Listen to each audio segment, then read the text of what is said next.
Good morning students. आज के video lecture में मैं आप लोग के साथ जंप स्टेटमेंट्स डिस्कस करूंगी। लास्ट वीडियो ट्यूटोरियल्स में मैंने आप लोग के साथ लूपिंग स्टेटमेंट जैसे कि for, do while loop discuss किए हुए हैं। एंड मैंने आप लोग के साथ कंडीशनल स्टेटमेंट जो हमारे इफ़ एल्स वाले स्टेटमेंट होते हैं वो भी मैंने डिस्कस किए थे, और ये भी बताया था कि जो हमारे स्टेटमेंट होते हैं वो होते क्या हैं। आज के वीडियो लेक्चर में मैं आप लोग के साथ डिस्कस करूंगी जंप स्टेटमेंट्स। तो जंप स्टेटमेंट क्या होते हैं?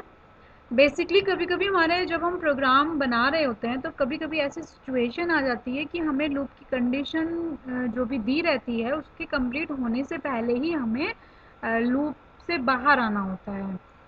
यानी जो जंप स्टेटमेंट होते हैं वो जो अनकंडीशनल फ्लो होता है जो हमारे प्रोग्राम का, वो अनकंडीशनल फ्लो के लिए यूज़ किए जाते हैं। तो ये 4 टाइप्स के जंप स्टेटमेंट होते हैं हमारे। तो जो सबसे पहले जो जंप स्टेटमेंट है वो हमारा है ब्रेक स्टेटमेंट। जो ब्रेक स्टेटमेंट है, आप लोगों ने स्विच स्टेटमेंट में देख के यूज़ किया होगा ब्रेक को। तो जो ब्रेक होता है ये वन लाइन का स्टेटमेंट होता है, और इसमें ब्रेक लिखने के बाद वन वर्ड से ब्रेक ही लिखना होता है, उसमें ब्रेक लगाने के बाद सेमीकोलन लगा दिया जाता है। तो इसको जो इस लूप को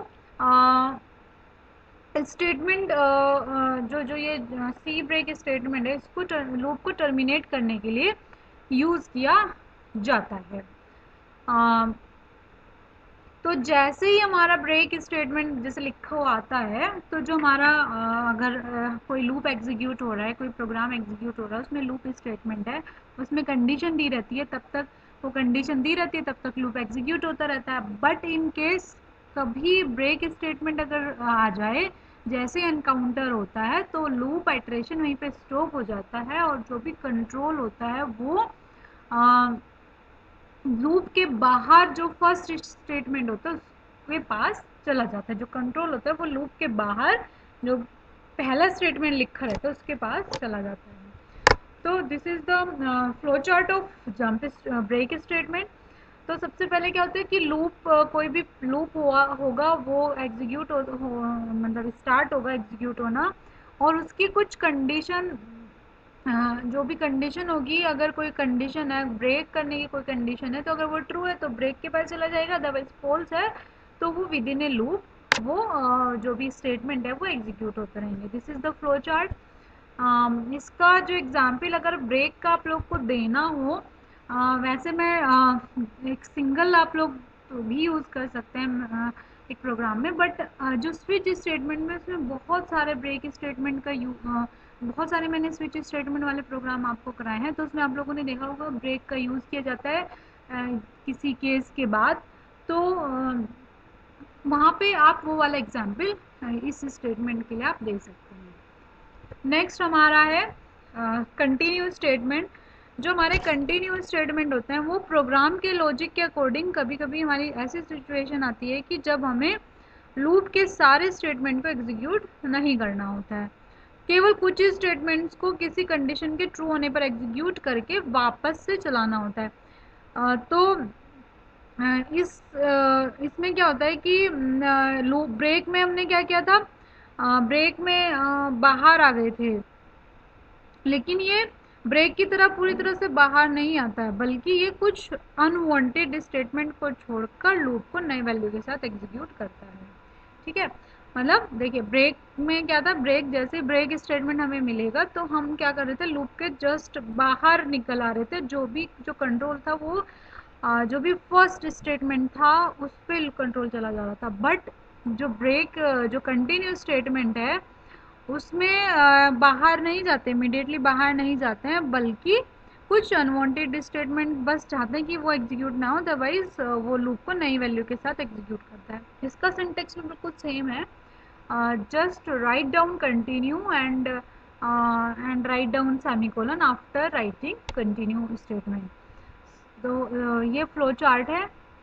तो ये लूप जो भी हमारा होता है वो जहाँ से स्टार्ट करता है, तो कंडीशन देखी जाती है कंटिन्यू की, ट्रू होती है तो कंटिन्यू देखिए कंटिन्यू रहता है। ब्रेक में देखिए ब्रेक वो बाहर आ जाएगा, ठीक है, यहाँ पे नहीं दिखाया है लेकिन वो लूप के अंदर नहीं जाएगा, वो बिल्कुल इमिडिएटली बाहर आ जाएगा। बट कंटिन्यू में क्या है कि वो लूप के अंदर जाएगा और कंटिन्यू जो भी हमारी जो फॉल्स, अगर ये फॉल्स है तो वो रिमेनिंग जो पार्ट है उसको एग्जीक्यूट करेगा। तो इस तरीके से हमारा कंटिन्यू का फ्लो चार्ट होता है।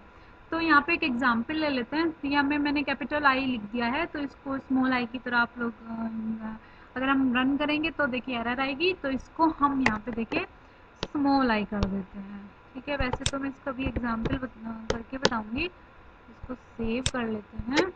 और तो सबसे पहले इसमें क्या किया है, इसमें एक वेरिएबल को डिक्लेयर किया है, आई उसका नाम लिया है, डेटा टाइप उसका क्या इंट टाइप है। इसमें देखिए कोनियो भी नहीं लिखा है, यहाँ पे ओ लगा दीजिएगा।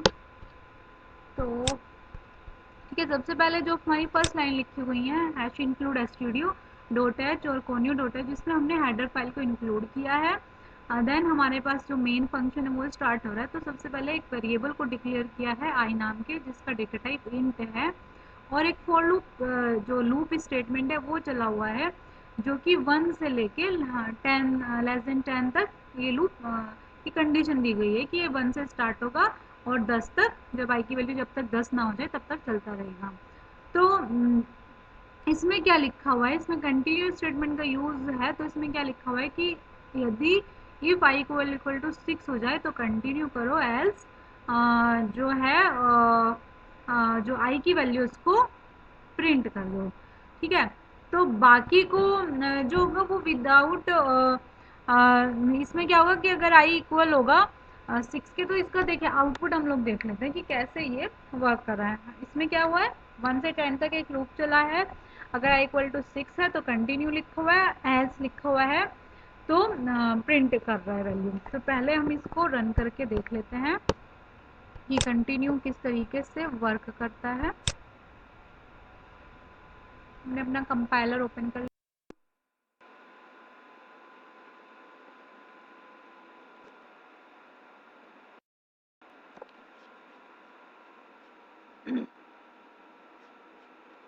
एक नई फाइल हम लोग ओपन कर लेते हैं। क्या यहाँ पे एक जो हमारी कोनियो डॉट एच फाइल है उसको इंक्लूड करा लेते हैं। एंड यहाँ पे क्या है, हमारा प्रोग्राम क्या था, एक वेरिएबल ले लिया था आई, CLR SCR, ये ऑप्शनल होता है, दैट इज वाई आप लोगों ने देखा होगा कि बहुत सारे प्रोग्राम में ये नहीं रहता है, क्योंकि इससे हमारे आउटपुट पे कोई फ़र्क नहीं पड़ता, ये लॉजिक में नहीं है। अदरवाइज ये क्या है कि ये बाद में अगर हमें अपने उसको सुंदर बनाना हो, आउटपुट चाहते हैं कि बढ़िया से डिस्प्ले हो गया है, तब इसका यूज़ किया जाता है, क्योंकि स्क्रीन को क्लियर करने में काम आता है। तो आउटपुट हमारा सही आए गलत है इसका इस पर फ़र्क नहीं पड़ेगा। अब क्या कर रहा है, आई की वैल्यू को 1 से लेके चलेंगे हैं, कब तक चल करते रहना कंटिन्यू, जब तक 10 ना हो जाए, एंड आई प्लस प्लस।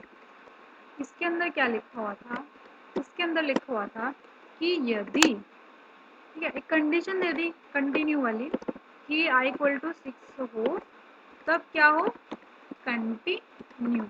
यहाँ पे हम लोग ब्रैकेट भी लगा सकते हैं, ब्रैकेट नहीं भी लगाएंगे तो भी क्या होगा कि जस्ट एक जो लाइन होती है इफ के बाद, वो बाय डिफ़ॉल्ट वो तो रन वो इसी का ही पार्ट मानी जाती है। एल्स किसको प्रिंट करना था, आई को प्रिंट करना था। तो देखिए छोटा सा प्रोग्राम है, सिंपल, बस क्या क्या है, प्रिंट आई को प्रिंट किया है, और यहाँ पे लूप खत्म हो गया है, और लूप है।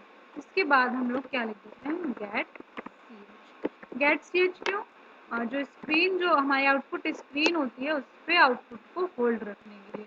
सबसे पहले हम इसको सेव कर लेते हैं, और ये कंटिन्यू का एग्जाम्पल है, तो इसको इसके नाम से बना लेते हैं।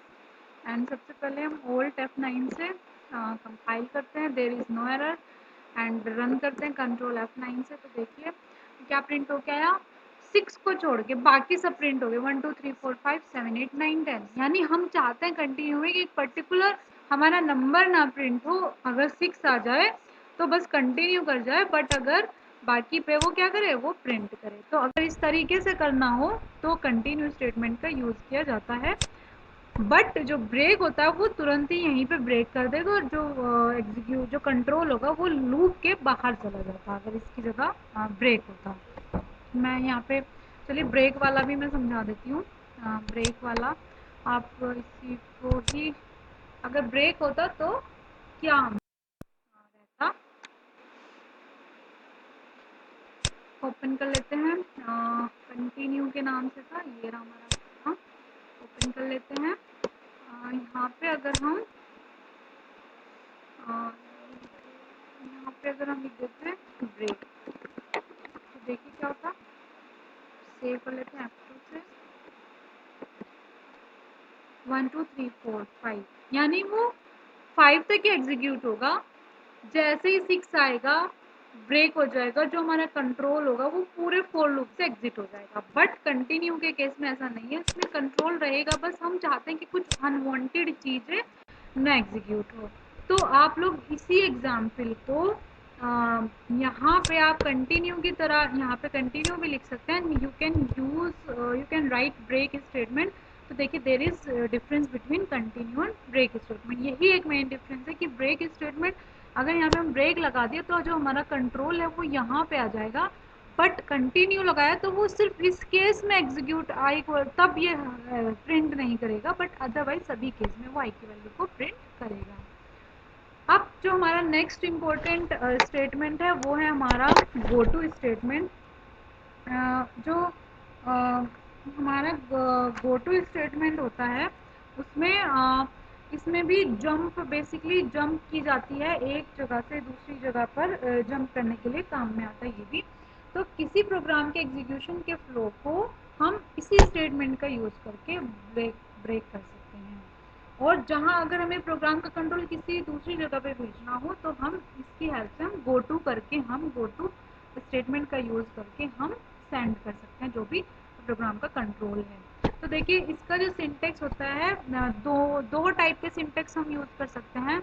हम सबसे पहले एक लेबल लिखा रहता है जहाँ पे हमें अपने उसको कंट्रोल भेजना होता है। तो ये ऊपर भी लिखा रह सकता है, ये नीचे भी लिखा हो सकता है। तो ये कहीं पे भी लिखा हो सकता है, लेबल कहीं भी हो सकता है, ऊपर भी और नीचे भी। तो अगर ऊपर लिखा है हमारा तो हम चाहते हैं कि फिर से रिपीट होती है वही सब चीज़ें। बट अगर नीचे लिखा है तो इतने जो बीच की चीज़ें हैं वो हमारी एग्जीक्यूट नहीं होगी, हम तुरंत यहाँ पे पहुँच जाएंगे। तो इसमें रिपीट होगा, इसमें एग्जीक्यूट ही नहीं होगा।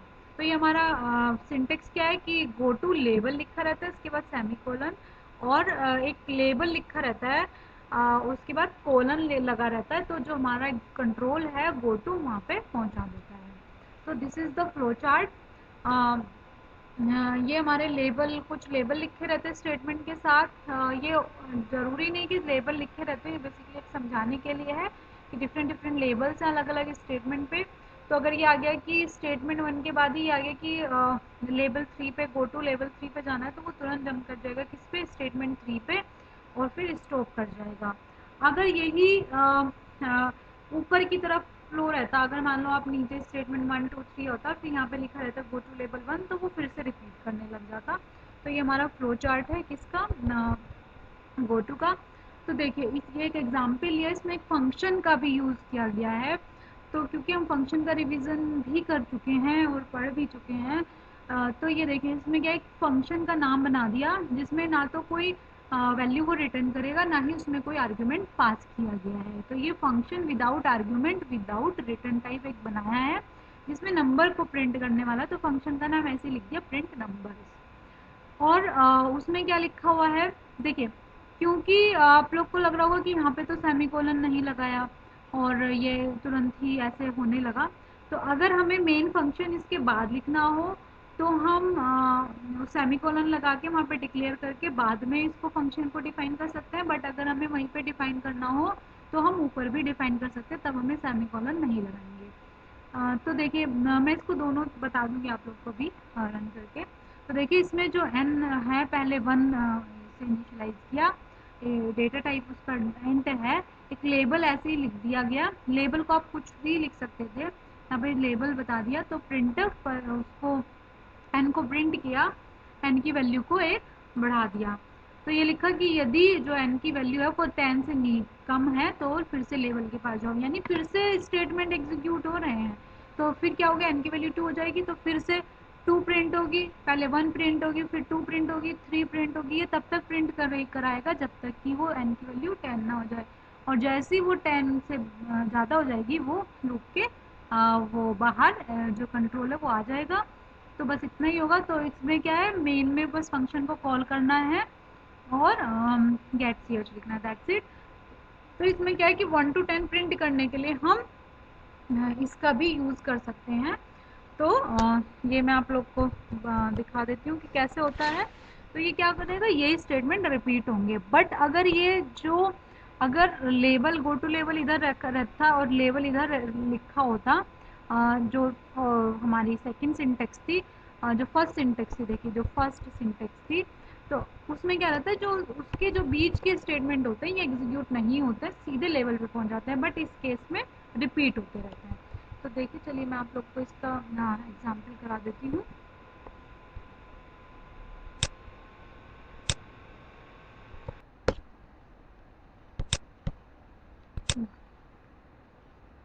हम अपने कंपाइल करते हैं। तो इसमें हम लोग एक नई प्रोग्राम बनाते हैं। तो यहाँ पे हम लोग लिख लेते हैं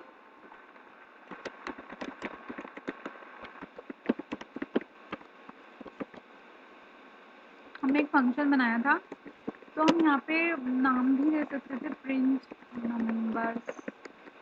हम इतना बड़ा भी नाम लिख सकते हैं, हम प्रिंट नम भी नाम दे सकते थे, ठीक है। तो हम यहीं पे, अगर हमें यहीं पे डेफिनेशन नहीं लिखनी है तो सेमीकोलन लगा दो और पहले मेन फंक्शन के अंदर। और अगर आपको यहीं पे लिखना है तो सीधे विदाउट ये करके आप सीधे इसके बारे में लिखना स्टार्ट कर दो। तो चलिए हम अपना पुराने वाला क्या जो मैंने हम लोग को बताया था उसी तरीके से एक बार करती हूँ, क्योंकि एग्जाम्पल तो मैंने दे ही दिया है जो पीपीटी में। तो चलिए इस पहले स्टार्ट करते हैं। तो हमने पहले क्या करना है, हमने पहले कॉल करनी है किसको, तो फंक्शन को कॉल करने के लिए सीधे ही फंक्शन का नाम कर लेते हैं। तो ये और लिख देते हैं गेट सी एच। अब फंक्शन जो भी हमारा है उसके बारे में उसकी डेफिनेशन लिख लेते हैं, प्रिंट ओके। अब यहाँ पे क्या होगा, एक हमने आई ले लिया और आई की वैल्यू को क्या कर दिया, 1 से इनिशियलाइज कर देते हैं। तो यहाँ पे लिख देते हैं लेवल।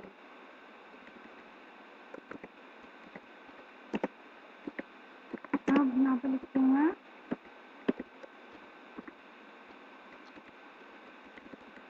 यहाँ पे प्रिंट कर लेते हैं आई को परसेंट ई और आई को प्रिंट करना है। ये जो वैल्यू है आप यहाँ पे भी इनिशियलाइज कर सकते हैं, आप यहाँ पे भी सीधे डायरेक्ट इस तरीके से भी इनिशियलाइज कर सकते हैं, कोई भी तरीका कर सकते हैं, दोनों ही ठीक होगा। अब यहाँ पे प्रिंट कर दिया, यहाँ पे लिख देना आई प्लस। देन हम क्या कर रहे हैं कि अगर आई की वैल्यू लेस देन 5 है तो यहाँ पे हम स्लैश एन लिख देते हैं, जिससे कि जो भी नंबर प्रिंट हो वो नेक्स्ट लाइन में प्रिंट हो। तो यहाँ पे हम क्या कर दे रहे हैं सीधे, क्योंकि एक ही स्टेटमेंट है तो हम सीधे गो टू लगा देते हैं और बस से वो कर देते हैं, इसका ही लिखते हैं, सेव करते हैं,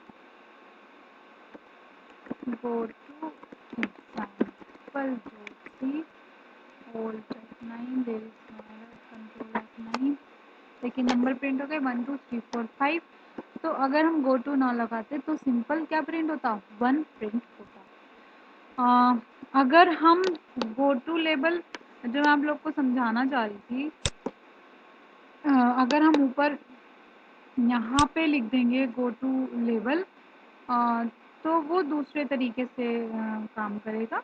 वो फिर अगर नीचे लेबल रहेगा तो इतने स्टेटमेंट वो छोड़ देगा और ये वाला एग्जीक्यूट होगा इसके नीचे वाला। तो ये गो टू का एक बहुत ही सिंपल और बहुत ही अच्छा एग्जाम्पल है जिसको आप एग्ज़ाम में दे सकते हैं।